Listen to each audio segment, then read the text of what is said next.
Welcome back. We now want to wrap up our news review this morning. We're still here with Eunice Lumalas, Javas Bigambo, and Vincent Kimosop.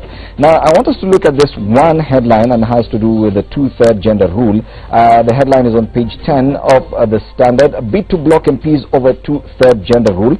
Court application claims House would be unconstitutional as the number of elected women falls short. So far, out of the 290 elective seats, only 23 have been won by women. Of course, there will be that the 47 women representatives, but that only brings the number to 70. Yes, you need about 117. Even if you nominate from the 12 a good number of women, would still fall short by about 40, 41. In the Senate, the issue is a bit better. Of course, only 3 elected this time around, plus the 16 or 18 that have to be nominated to the Senate. That comes to 21. You need about 23 in the Senate for it to mark that one-third. But how do we go about this, Eunice? We do understand it's a legal issue. What is the big problem, and what is the way forward? Because we understand, okay, fine, once you declare this parliament as constituted and constitutional, what does it mean? Well, the parliament, with the numbers that we know already now, it would be unconstitutional according to the law, because the law is clear that you need not have any specific gender exceeding 2/3 in the House. And as you rightly pointed out, at least we are a bit happy in the Senate with the 31%. However, I think a third is what, 33? Yeah, 33.3. So maybe we still need 2 more, something like that. National Assembly, you are right about the numbers. Now, I think FIDA Kenya, which is the Federation of Kenya Women Lawyers and Crew, have gone to court. And what they're saying is that this parliament is unconstitutional. As we are all aware, there were efforts since 2012 to ensure that by the time we are voting and we bring in a new house in August this year, that we have a mechanism or a framework in place that would ensure that that house, parliament, has the correct numbers. A lot of efforts were put in place, including up to this year, where the court in March this year asked Parliament to pass a framework and a legislation to ensure that we are able to get 2/3 in the House within 60 days. And we saw the President coming up and saying, I support this. And you know, he had the majority in the House even then. And we had the Prime Minister, the former Prime Minister, His Excellency Raila Amolo Odinga also went to Parliament, you know. He went to the House when they were voting. But the numbers, there were not enough numbers to pass the legislation, which was good, which was actually saying you need to top up, like the way it's done in the county assemblies. Now, that being the case, we are looking at a house that the 12th parliament that is actually not going to be properly constituted. And some of the orders that I've seen are being sought are that either IBC, because IBC had a mandate, you know, to ensure that political parties in that process are bringing numbers that will enable parliament to be properly constituted. That is, you know, they're supposed to regulate political parties in the manner in which they are nominating. And is that supported by law? Or it is supported by law. It's in the constitution, the role of the IBC under Article 88. They're supposed to monitor and you know, monitor the process of nominations in the party and actually control and regulate it, so that we are supposed to get numbers even through that process to meet the 2/3, which they failed to do. And I know the argument that is going to come up in terms of IBC and its role.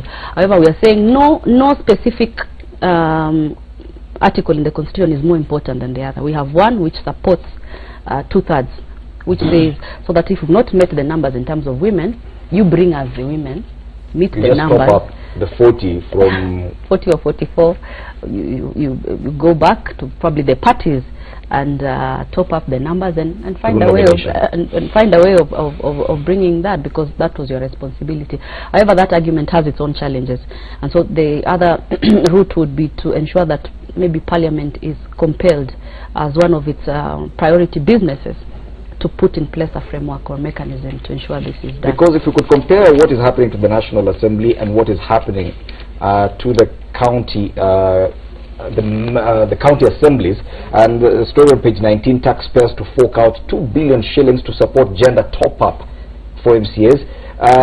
It's only, we got only 96 women elected. Yes, a mere 96 women were elected to the county assemblies from the 1,450 wards. This is way below the 1/3. Means we'll need to top up 619 members across the 47 county assemblies. That will cost us 2 billion shillings. For the Senate, it will be maybe a bit easy if at all you just top up 2. But for the National Assembly, given what they earn, 41 members, if at all you were to go that way, is that's a huge number to top up. I will speak to 2 things about this issue. Number one is that I am of the school of thought that the 2/3 gender principle should be achieved progressively. And this, I have done a study on this, actually, even for Crown, is that the Crown Trust, the 2/3 gender principle is just is an issue that has not been. It's not just about the numbers on representation. It is a principle that should be in the executive, in the military. You know, it should be across. I mean, because when you're talking about a principle is what should guide overly.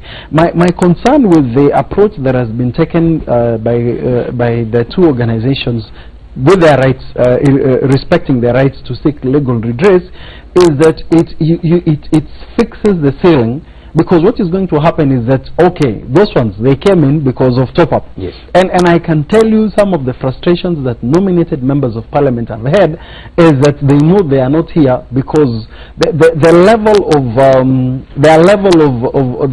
level to which they're able to influence things at times, that it's not good to have people who have come in not just by merit, but also that you are the people who have come in here because of invitation. For me, it demeans.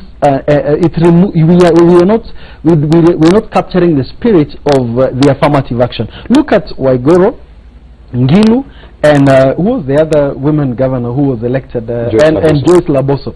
You notice they were elected not just because they were because of affirmative action. The people themselves, you can see merit. So I would really invite these organizations that it is a principles already in the constitution. How do we collectively realize this instead of becoming a women issue? Because for me, the 2/3 gender principles is not a women issue. It is a societal issue. But that was begun, of course, Jubilee. If at all President Uhuru Kenyatta was really committed to achieving this. This time round, he has the numbers. And marshalling the numbers in Parliament for him right now, even if the entire House was to come, simple majority Jubilee has it. This is the time to actually use those numbers. Those numbers are there. The President has them.